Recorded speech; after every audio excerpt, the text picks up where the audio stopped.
All right, hello. Welcome to the third part on the Demand Utopia Hive orientation video series. So in this last third part, we're going to be talking about some of the policies, such security culture, tactics, communication technique, policy, and organizing values. So in the last video, we talked about the organizational structures. We talked about like the Cypher units is the basic building block of all of the organizing that we do. Talked about the role of the General Assembly, the various roles that individuals can take on, and what project leads look like and what they do. So in order to keep this organization moving forward and people working together with an open approach, we talked about in the past the importance of transparency and having strong collective agreements where we are on the same page. So with that, we're going to get into a little bit of policies. So I think the first thing right off the bat is transparency. So we strive to keep everything as transparent as possible. So we keep organizational documents in places that are accessible by everyone. There's a few select things that maybe will only be accessible to people with the green one badge, as we talked about before. So that's like backend admin access to the website and the Gmail account. And I think that's really about it at this point. Some financial stuff, we obviously have to keep a higher level of accountability around that as well. So our rally page is something like that as well. But everything else should be transparent and open to everyone in the organization. So same goes with when we're establishing new communications, when we're creating our local ciphers or our groups. We should try to keep communications on either Slack or on the Hive as much as possible. Obviously, there's going to be things and conversations that maybe those places aren't the most suited for, and you're going to want to use maybe something that has a little bit more security to it, like Signal. And so those situations are definitely going to happen. But in order to keep things transparent, it's important that we try to keep our communications where we're deciding and talking about the things that we're going to do, places that people can see, so that there is that accountability. So when things do go wrong, or somebody makes a move under the organization, we can know who it is that's doing what and why, and we can talk about problems that come up directly. So that's a little bit on transparency, security culture. Obviously, we're not going to be talking about any illegal activities over the Hive or on the Slack. These should be considered public forums. There's applications like Signal that have higher security. So those are things to consider using on an as-needed basis. So that it's kind of, I think, the biggest security culture point to make moving forward. And there will probably be more development around that in the future. But so the next point is tactics. So Demand Utopia is influenced by a group called Toute Bianche. If you've ever heard about them, I can pull up a quick little video actually about them. Why don't we check out Toute Bianche, get an idea about what they do. Let me just get some pictures.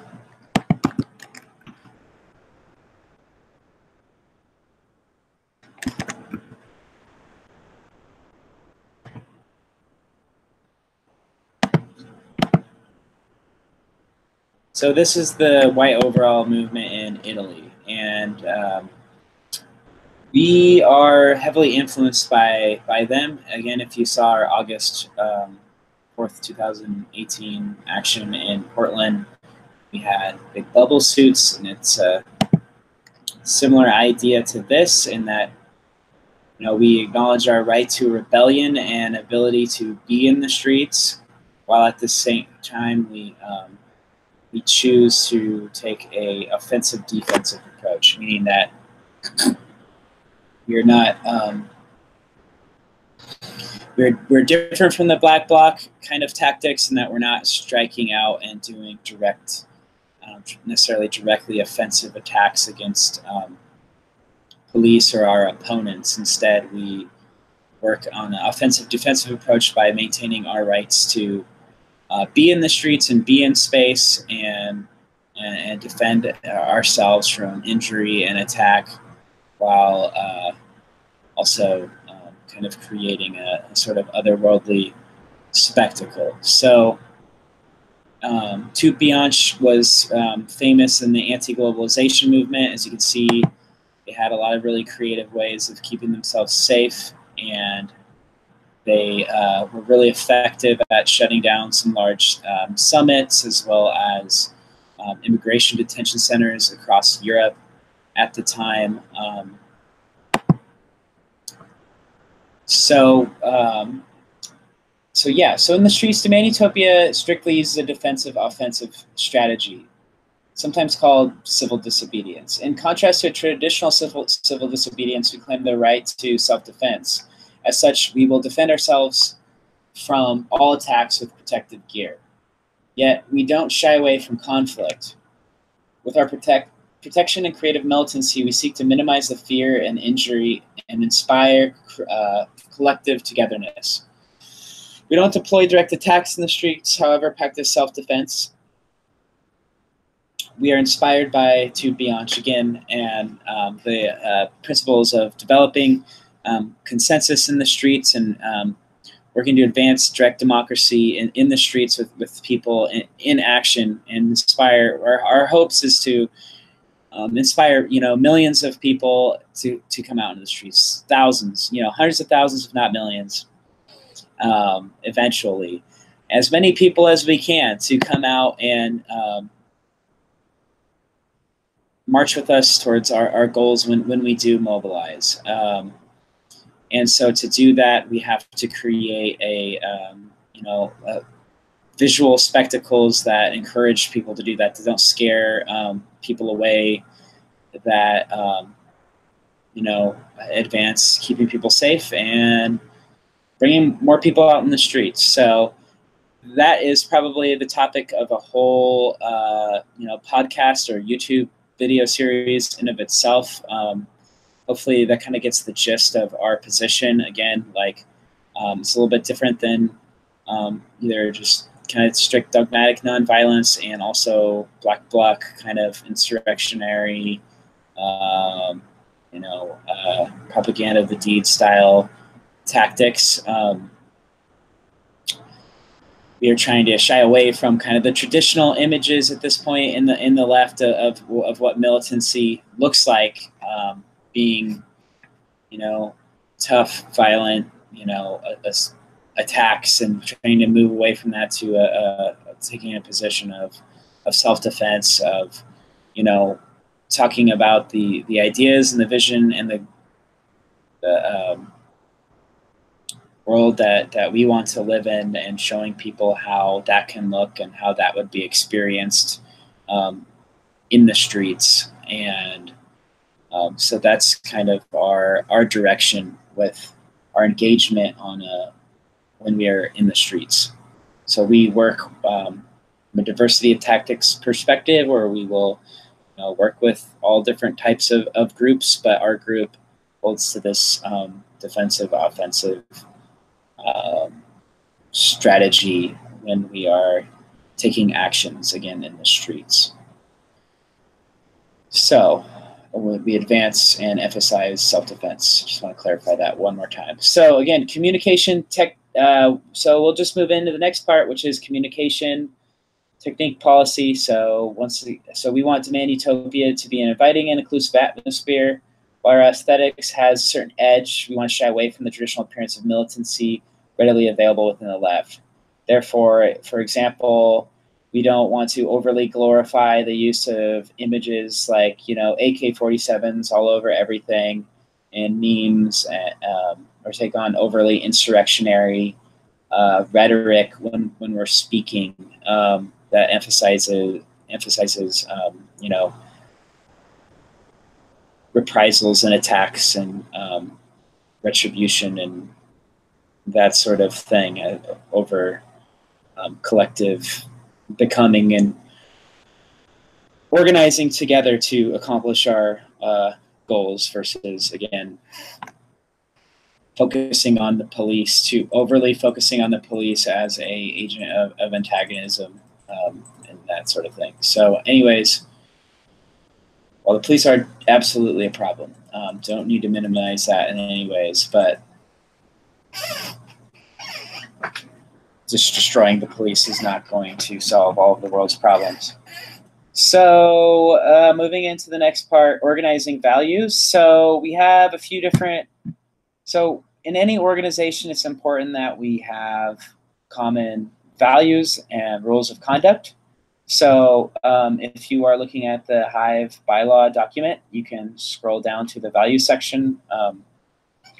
And so basically, we emphasize making decisions. We aren't afraid to try out new things, new ways to shape opinion and drive the public debate.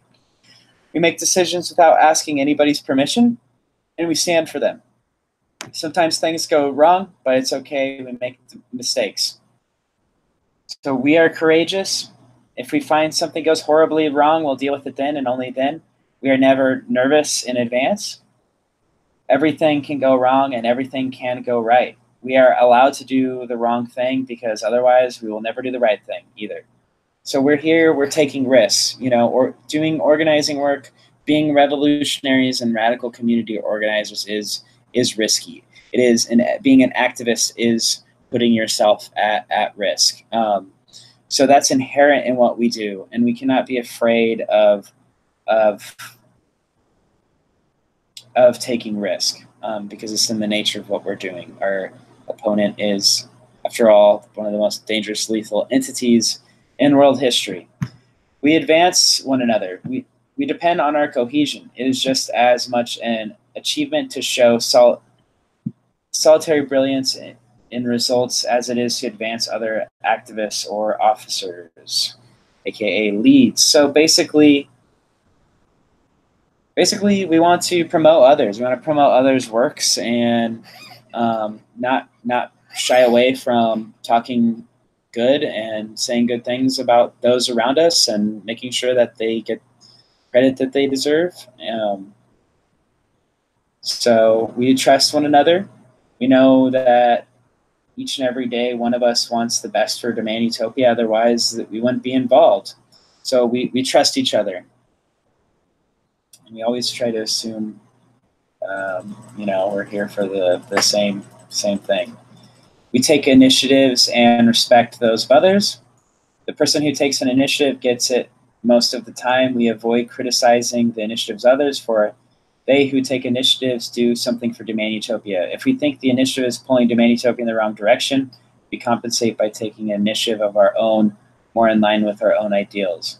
If we see something we dislike, we respond by making and spreading something we like, instead of pointing out what we dislike. We need diversity in our activism, strive for it.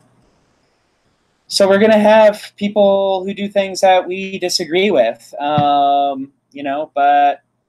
we need to have a diversity of people doing a variety of things, and we can't control what everybody else does, and there's things that we may not like what other people are doing that maybe a lot of other people like, and then attract other people to the movement that can bring a lot in as well. So we're not all going to be on the same page all of the time, period. That's just reality. So by getting that out of our heads right now and just accepting that we don't individually control everything that happens, we can have a lot more of a productive kind of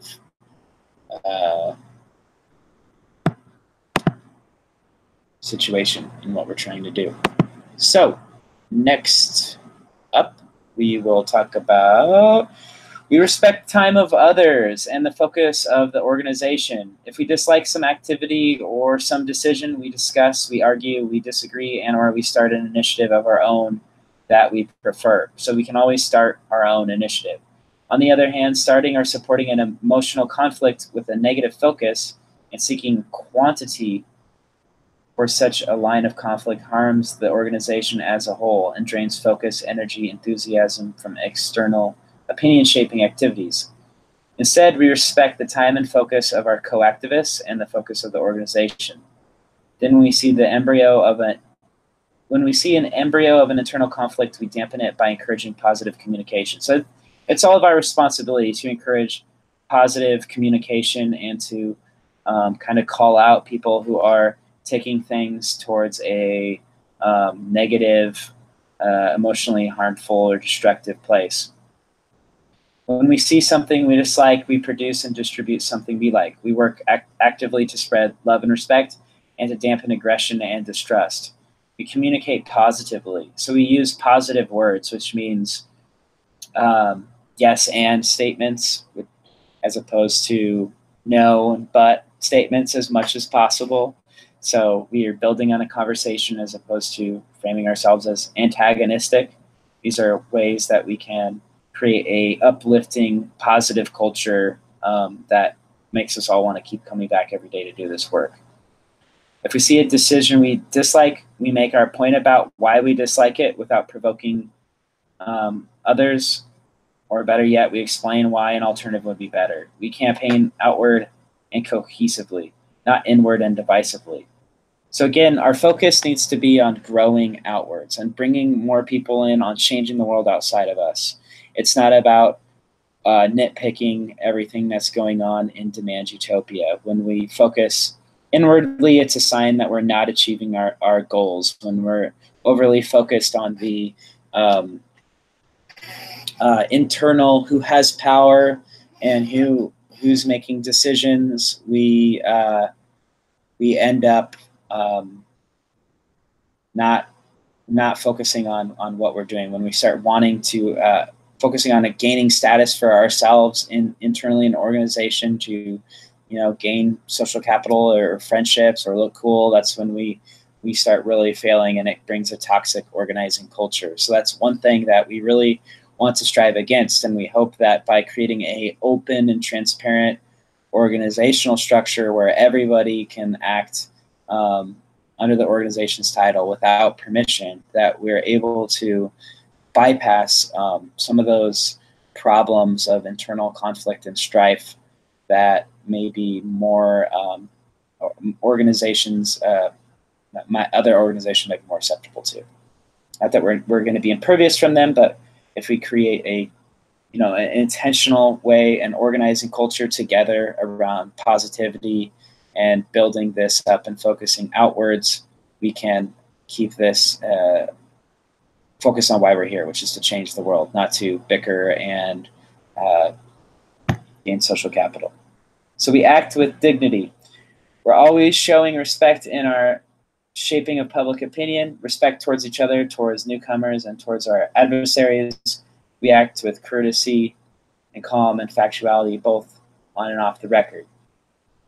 In particular, we're never disrespectful against our co-activists.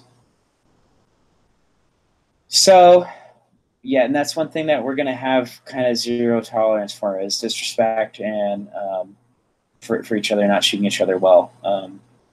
So any patriarchal behaviors and abusive stuff is not going to fly in what we do. So we are long-term. Our goal are ambitious yet achievable, yet they will require long-term planning commitment. So we're here for the long run. The goals that we set out, as we've talked about several times, are pretty ambitious. So in order to achieve them, we have to build towards lifelong commitment to activism. So we're keeping that in mind in what we're doing, and that we're pacing ourselves individually so that we can be in this long-term in the fight that needs us to do that. So we represent ourselves. Demand Utopia depends on a diversity of voices. None of us represents Demand Utopia on blogs, and we're a multitude of individuals that are self-identified utopians. The diversity gives us our base for activism, and multiple role models build a broader recruitment and an inspiration base for activism. Internally, we're also just ourselves and never claim to speak for a larger group. If our ideas get traction, that's enough. If they don't get traction, the number of people agreeing with those ideas is irrelevant. So if people like your ideas, they'll gain popularity. If they don't, they don't. And if, maybe you need to retool the way you're presenting them or think of something different. But again, we are individuals, and Demand Utopia is a diversity of voices. We're a community under Demand Utopia, and so when we act under that title, we have that, again, 3 utopian rule. But we are all self-identified utopians in this. Hopefully everyone has taken the vow of the Geshe at this point. So this is bringing this part of the tutorial series to a close. So hopefully that made sense, clarified some things, was helpful, wasn't a waste of time. This is just a kind of initial video made last second to just help with the onboarding process. So eventually it'd be great to have a different video series covering some of this that's more thought out and has more of a diversity of voices presenting. So if you have any ideas on doing that or want to take it up, please feel free to do that. Record some if you feel fit. So that's about it for now. Maybe in the future we'll have another video coming out about the Geshe. But for right now, you can find out more about the Geshe on our main website, demandutopia.com, to get a layout of our general points of unity, which would be good to cover, but we do not have the time for that right now. So hopefully you have a general idea about Demand Utopia, how it works, and what we're up to. And we shall talk to you later.